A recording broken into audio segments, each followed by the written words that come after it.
নাম দিয়েছেন live bakery, কিন্তু বাস্তবতা লাইভ না। এখন আপনি বললেন যে আজকে বানিয়েছেন, আমি বাসায় নিয়ে গেলাম, আজকে না স্যার, এটা কালকে। মুখে যা বললেন তাই। আমি বাসায় নিয়ে কয়দিন রাখবো আমি নিজেও জানবো না। আপনার লেগে থাকবে তো আমি এটা ধরতে পারতাম না যে 3 দিন পরে আমাকে ফেলে দিতে হবে ফ্রিজ থেকে। এত কিছু বুঝাই আমরা, তারপরেও দিয়ে আপনাদের দেবেন ইনশাআল্লাহ স্যার। আইনের প্রতি কোনো শ্রদ্ধা নাই।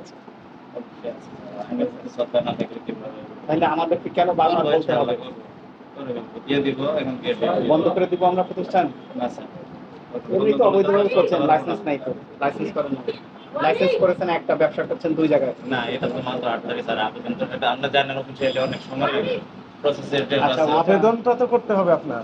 আমারে এখন ওই যে আমি যে বাড়িওয়ালার কাছে উঠছি, এখনো সে ডিটটা তো দিতে হবে। ডিটটাও দেয় না, দিলে যে আমি আবেদন করব। খেটেই দেয়নি, ডেট যদি না দেয় লাইসেন্স লাইসেন্সবিহীন নাম দিয়েছেন লাইভ বেকারি, কিন্তু বাস্তবতা লাইভ না। বাস্তবতা তো লাইভ বেকারির বৈশিষ্ট্য আপনাদের ভেতর নেই। ডেলি ধরেন 20-30 কেজি মাল থাকে, কালকের দিন থাকে, অনেক সময় 2 দিন থাকে, আবার নতুনই মাল সাথে সাথে বানাবো। এটা হলো বাস্তবতা স্যার। বাস্তবতা হচ্ছে যে কালকার দিন থাকলো, তাই না? আবার নতুন তৈরি করবে, আবার নতুন আবার ওখানে একসাথে মিক্সিং করে দেবে। না না, এখন ওইটা আগে সেল করে দেয়, তারপরে কিভাবে আপনি আগে তো ডেটই নেই, তো আপনি আগে পরে কিভাবে বুঝবেন? আমি বুঝি না, ওটা তো পুরানো হলে তো আপনি না খাবেন না। মানে আপনি বুঝতে পারেন, আপনি বুঝতে পারেন। এটা তো হলো আপনি বিক্রি করছেন, যখন ভ্যানে একজন বার্গার বানায় বিক্রি করতেছে, ওটা তো 20 দিন আগে, এটা তো নষ্ট হয়েছে, বোঝার উপায় নেই। কিভাবে বুঝবো? আমি বুঝবো কেন? আমি তো বার্গার বিক্রি করি না। আপনি বিক্রি করেন না, এটা তো রাস্তায় যায়, আপনি তো বিক্রি করার কথা।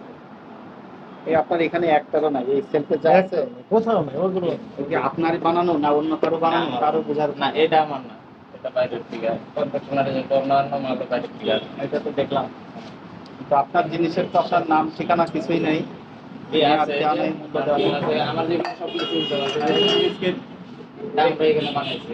এই যে এইগুলোর কথা বলছি, এই যে এই সময় কোনটা এখানে এখানে তো আছে, এই সেলফে এখানে আছে। এখানে বানাবো। ওই কেকটা বেতন কেক কেক দেবো? বেতন হয়েছে কেক। লেভেলটা দিতে অসুবিধা কি আপনাদের? কথা এই সময় লেভেলটা দিতে অসুবিধা কি?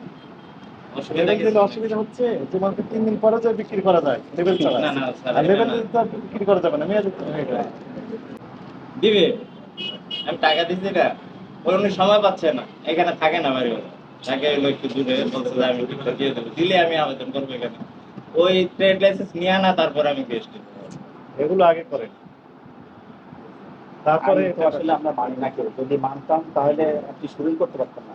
আগে সব কিছু রেডি টেডি করে তারপরে আপনি শুরু করতেন। এখন আমাদের হচ্ছে উল্টা কাজ, আগে ব্যবসা ট্যাবসা অর্ধেক করে ফেলে পরে আস্তে আস্তে আবেদন করে। চাপে পড়লে আবেদন করবে, না হলে নাই। হ্যাঁ, তবে আমরা চাপ প্রয়োগ করতে হবে, তারপরে বলতে হবে, তারপরে শুরু করতে হবে। এখন কি ব্যবস্থা নিবে আপনাকে বলেন?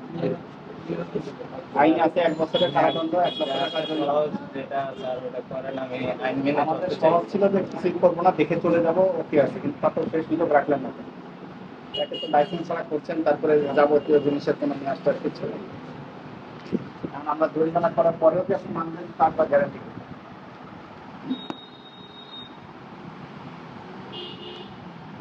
আমাদের প্রতি এখন নির্দেশনা এগুলো বন্ধ করে দেওয়া।